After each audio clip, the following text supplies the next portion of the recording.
Сәлем достар, сіздермен бірге мен Райын. Достар, егер сіздер білмесеңіздер, мен кейде қазақша аңызды және тағы басқа нәрсе істегенді ұнатамын. Және бүгін сіздер жетіген шығу аңызын көресіздер. Ал ыңғайлы көріністе болыңыздар.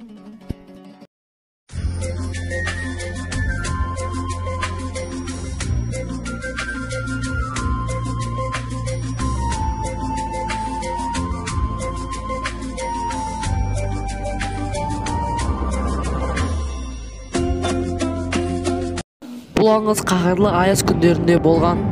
Аштықта қалған отбасы не істерін білмей отырады. Қарияның 7 баласы болады екен.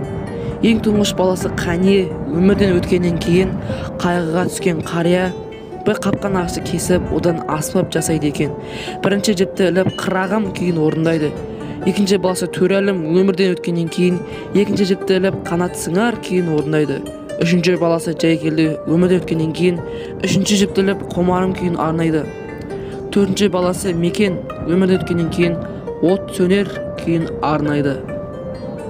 Бесінші баласы Хауасқа бақыт көшті күйін арнайды. Алтыншы баласы Жүзарға күн тұтылды күйін арнайды. Ең кенжесі Қияс өткеннен кейін қария жетінші жіпті іліп 7 баланы айырылып құсап болдым күйін арнайды. Осылайша 7 баланың қайтқаны 7 шекті жетіген аспауын өмірге келгенін байқаймыз.